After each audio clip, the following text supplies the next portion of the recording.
પોરબંદરમાં નોનવેજ લારીઓના કારણે સમસ્યા સર્જાતી હોવાની ફરિયાદો ઉઠી છે। ત્યારે આ મામલે પોરબંદરના એક એડવોકેટ દ્વારા લારીઓને મૂળ જગ્યા ફાળવવા મ્યુનિસિપલ કમિશનરને લેખિત રજૂઆત કરાઈ છે।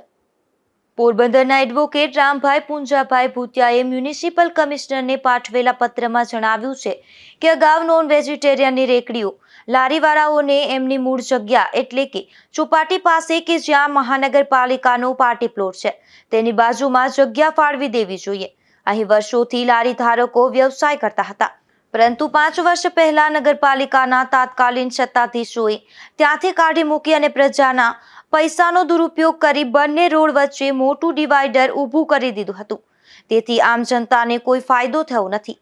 હાલમાં નોન વેજીટેરિયન લારીવાળા જે જગ્યાએ ઊભી પોતાનું ગુજરાન ચલાવે છે તે ભાવસીજી હાઈસ્કૂલમાં વિદ્યાર્થીઓ અભ્યાસ કરે છે અને વિદ્યાર્થીઓને મુરઘી, મટન, મચ્છી, મરઘીના ઈંડા આ બધું ખુલ્લી રેકડીઓમાં જોવું પડે છે, જેથી તેના વિચારો માનસ ઉપર વિકૃત અસર થાય છે।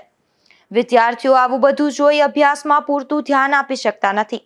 નજીકમાં આવેલ જનરલ નર્સિંગ સ્કૂલ, બાલુબા કન્યા વિદ્યાલય તથા મહારાણી રૂપાળીબા લેડી હોસ્પિટલ, ભાવસીજી હોસ્પિટલ તથા અન્ય ખાનગી હોસ્પિટલો છે। ત્યાં જવું હોય તો નોન વેજીટેરિયન લારીઓવાળા રસ્તેથી જવું પડે છે અને જે લોકો નોનવેજ ના ખાતા હોય તેઓને ખૂબ જ દુર્ગંધ આવે છે। સામે જ એસટી ડેપો પણ હોવાથી બહારથી મુલાકાતી ટુરિસ્ટો તથા આજુબાજુના ગ્રામ્ય વિસ્તારોના નાગરિકો અહીંથી પસાર થાય છે। ત્યારે ખુલ્લી રેકડીઓમાં મચ્છી, મટન, મુરઘી, મરઘીના ઈંડા જોઈ સૂગ ચડે છે। ઘણાને ઉલટી પણ થાય છે। આથી જે જગ્યા લોકોને ફાળવવાની માંગ છે ત્યાં હાલમાં કે ભવિષ્યમાં આમ જનતાને નડતરરૂપ થાય તેમ નથી।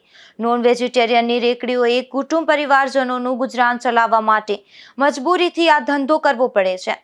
આમાંથી કોઈ એવા સંપત્તિવાળા નથી કે જગ્યા ખરીદી શકે। તેમને પણ બાળકો છે, તેમના ભણતર ગળતરની જવાબદારી તેમની ઉપર જ છે। આથી મૂળ જગ્યા ફાળવવા રજૂઆતમાં જણાવ્યું છે। નિપુર પોપટ સાથે અશોક થાનકી, ગુજરાત ન્યૂઝ, પોરબંદર।